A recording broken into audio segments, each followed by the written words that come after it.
Our next fight of the evening is brought to you by Warner Brothers Film Creed. The Legacy is More Than a Name, premiering November 26th on Thanksgiving Day, starring Michael B. Jordan and Sylvester Stallone. This fight is scheduled for 3 2-minute rounds in the bantamweight division. Introducing first, fighting out of the blue corner, a mixed martial artist. He steps into the cage with a record of no wins and 2 losses. He stands at 5 feet 4 inches tall and weighing officially at 134.2 pounds. From Los Angeles, California, Stuart Kosh! And his opponent across the cage, fighting out of the red corner, a Muay Thai and Jiu-Jitsu practitioner. He comes to this fight with a record of no wins and 2 losses. He stands at 5 feet 7 inches tall and weighing officially at 136.4 pounds. He fights and trains with Riverside Submission from San Diego, California, David Perez! Referee in charge of the action, Mike Bell.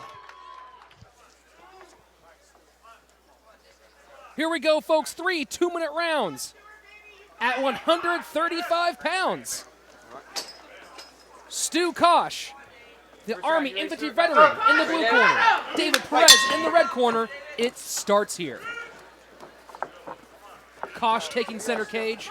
Perez circling away from the power hand. Kosh looking very energetic. Good foot movement right away. And there goes Perez for that takedown. And he's got it. Kosh, though, quickly working back to his feet. Kosh with the knees. Perez with the dirty punches. The dirty boxing. Perez looking for a takedown here. Let go of that fence. Oh, both of them doing work in the clinch. I think Koch might have a guillotine. Yep. If he can finish that, he's definitely got it in. Perez is not doing what he needs to do to correctly defend that. He needs to have his hands on Koch's arms. I think he might be going out. Here's an X factor with trying to do that standing guillotine. Stu Kosh at 5'3", David Perez at 5'6". Yeah. It might be a bit hard to get the torque It might be a needed. bit hard. What he should do is jump guard, and it looks like that's what he's trying to do, is pull him down into his guard. Because since Perez does have that height difference, he can survive in that. But he's still not defending the guillotine, which really worries me. Stu Kosh working hard. You know, these larger amateur gloves, the 8-ounce gloves, can also make it challenging to get your hand Big together. difference, absolutely. And now they break up right and left from Perez. Koch coming forward. He is definitely in it to win it tonight. So is Perez.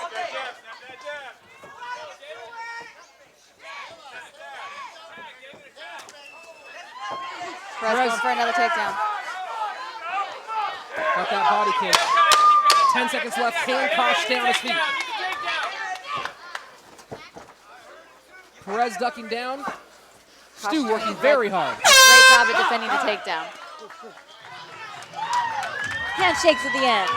Good fight, guys. Very different fight rounds. from both of these fighters that we've seen in Absolutely. the This past. is definitely much better than we've seen in their last fight. Both of these guys are here, energetic, moving, coming forward, going for the takedown, defending beautifully. What we wanted to see from both of these guys. Well, some big changes for both. First of all, we need to point out the grappling defense and the wrestling defense of Stu Kosh. Something we'd had a problem with in the past, had not done well against grapplers who had more positional awareness and more positional experience than he had before. It's a 7-ounce glove as a quick correction rather than 8-ounce gloves. Okay. On the other side of it, you have David Perez, who's been a brawler so far in the past, but tonight may have seen those videos and looked at Stuart Kosh's positional lack of awareness in the past and tried to grapple to take advantage of that. Absolutely. It seems to me that he definitely came in prepared to take him down. So far, the matchup is as even as billed. This 135-pound bout, 2 rounds left, 240 seconds to decide who will be the victor. Kosh again takes center cage. And again, David Perez circling away from the right hand of Stuart Kosh, and now a big outside kick on the lead leg. Another one. Those are nice, low Muay Thai kicks, and they can hurt. Kosh comes in with that front kick. He likes to really jump forward with that front kick. It can open him up for a takedown, and it's done it a couple times. Now, can Stu get that body control here? He's going to need to if he wants to finish this guillotine. It's really hard to finish it from side control where Perez is, and Perez was able to get the mount. I don't think he can finish a guillotine from mount, but let's see. Perez doing a really good job defending it. His arms out, his head's out. There you go. And now Perez raining down blows from the mount. There's his back. Now can Perez finish this submission? Now notice here that Stu, there we go, now rolling back a little bit. Yes, Stu's doing a great job defending it. He's holding on to Perez's choking arm. Well, we talked about that positional awareness, and Yes. one of those things you see right now is Stu with Perez on his back going to his stomach rather than going to his back, and that's Yes. a dangerous situation because that's where you can get flattened out and really get hurt, get choked, get hit. Absolutely, and now we have Perez coming down to his side. But notice It looks Stu like- escaping out the back. Yes, and Perez is trying to maintain his full guard, which is a great place to be without giving up position. But now Kosh is all in the side way in control. side control. Yeah. So now This is a drastically different Stuart Kosh than we've seen in it the is. past. Has he been training with a team that we don't know about? That's the secret. We'll have to ask him later. We will. Perez is going to have to use his defense here because there's nothing you can do from side control. Kosh throwing some punches, throwing some knees. And, yep, Perez is able to regain guard right at the last second. I feel like these are two guys who, if they fought 500 rounds, would still fight their way to a stalemate. I agree. I think that's what we're going to see all the way to the end of round 3. It might be too even of a matchup. Maybe, J-Tan, I blame J-Tan. maybe J-Tan, you might have made this match a little bit too perfect. Just too. Is J-Tan too good at doing his job? Very possibly. Stu Kosh now with a corner of his own for the first time. That's right. Good for him. Bringing in a corner, looking like you're training with a grappling team. Well, again, we talked about that positional awareness, and we've seen a lot of difference from Stu Kosh. The ability to fight out of positions, Yes. the ability to actually reverse that back mount. Yeah, that was fantastic. That was fantastic. And, David Perez, not too shabby with the grappling himself, able to maintain, regain guard, going for the submission attempts. This is a really even fight on both sides. These guys are Much more measured they have an approach. answer for they have an answer for everything the other one does. Oh, and hugs at the beginning. I love it. And that flying front kick from Stu. And now here we go. This is the fireworks we expected. Exactly. Will Oh, they keep striking or will Perez. this turn back into a wrestling match? oh, boom, boom, back and forth. Each of them answering the other one's strikes. Both guys had the same idea at the same time. Absolutely. And now Perez with the guillotine. Can he finish it? He's got to roll to his back. He needs to roll onto his left hip and pull Stu into his guard in order to finish that guillotine. He's already let go of it, so now he's just trying to maintain back control, and I'm assuming that he's going to turn at some point to take the back. Stu driving forward. And, Could Kosh turn this one around?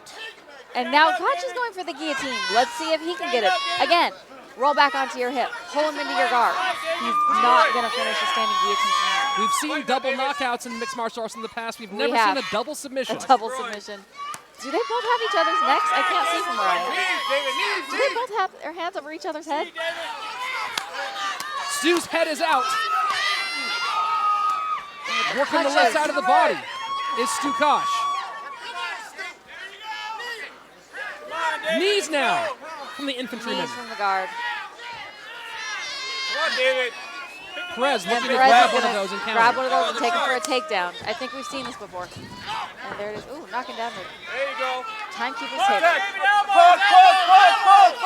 Kosh now on the bottom. Oh, knees from the bottom. That's scary and dangerous because he's back up against the cage. There's nowhere for Koch to go.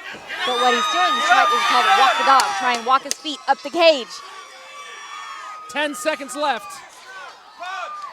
Kosh on his back, working to get to his feet. Scramble, scramble, scramble. These guys are just going to meet in the middle.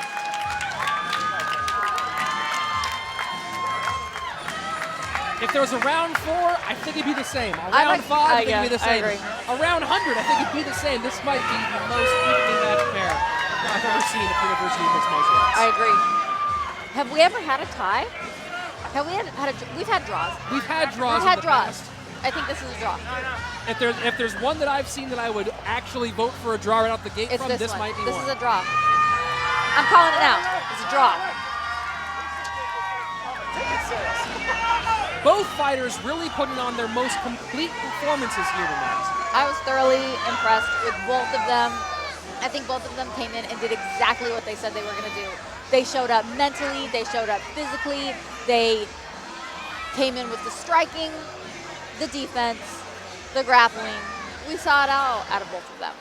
A more advanced game from David Perez as well from Stu Kosh. David Perez before being that big brawler, always coming forward today in a much more measured approach, mixing in that grappling game. On the other side, Stu Kosh had trouble against submission grappling. Not tonight. Tonight was a big difference. Absolutely. His defense was on point. Both of them. I mean, neither of them got submitted. Both of them had fantastic defense. There was so many guillotine attempts. A lot of guillotine attempts. You also have to wonder how that might have affected the arm strength of both of these fighters. You can definitely burn your arms out by pulling in those guillotines too much. That is a factor. You are correct. Two fighters both searching for their first victory. Will it be Stu Kosh or will it be David Perez? The judge is now conferring in possibly one of the more difficult fights that I've ever seen to judge. It's a huddle. They're trying to figure it out. Can they call it a fight? Somebody.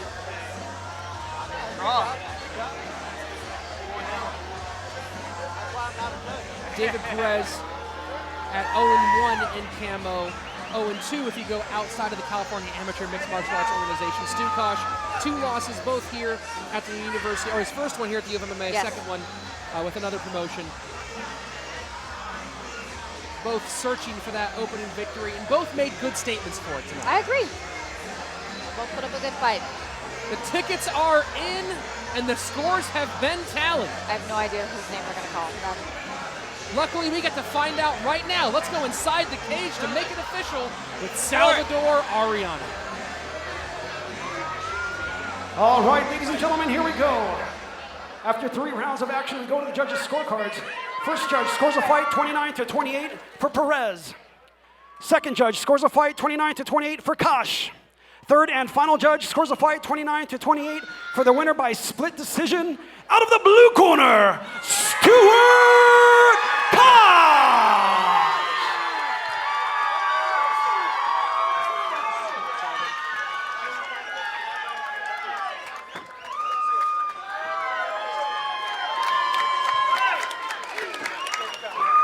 All right, I'm here with your winner, Stu Kosh. Stu. Yes, sir.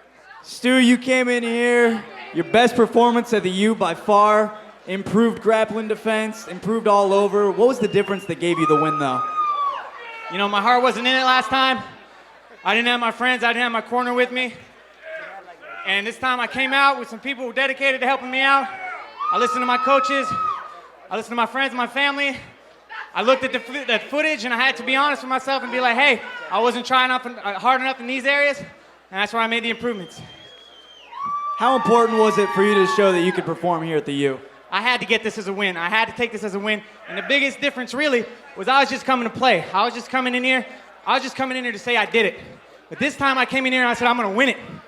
I'm going to win this one.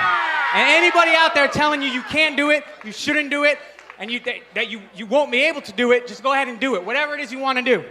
Because I've been doing this about a year, and I finally got my W. That's great. Your opponent, David Perez, he had no quit in him as well. He kept continually trying to get the takedown. Was that frustrating that he had no quit to him? That dude is a savage. I thought for sure that guy was going to be out of gas. He wasn't going to be able to do nothing, and he just kept coming. Even when I could feel that this guy was tired, and he just kept digging and just coming with those hooks and those crosses and even those knees. I mean, those are terrible. Even those kicks. I mean, I'm gonna have to sleep on this side tonight. I mean, that was a badass fighter. It was a great fight indeed. Is there anybody you want to thank for this performance? I want to thank my family for coming out. You know, this might take a couple minutes to say. You know, this is a little crazy, weird backstory. I'm not trying to get emotional on anybody here, but I was adopted, all right? All right? Hey, 33 years ago, I was adopted. 2 months ago, that family found me on Facebook. and they're here tonight to support me. That's what's up. That's why I won this fight. We want to thank you for putting on an incredible show. We want to thank David Perez for bringing it. It was a great, fantastic fight. That's what I'm looking for, is a good fight. Thank you. I want to thank you, UofMMA. I want to thank J-Tan. I want to thank you guys for what you do. Thank you guys so much. Thank you for coming out. Stuart Kosh, ladies and gentlemen, give it up for him. Your winner by split decision, Stu Kosh.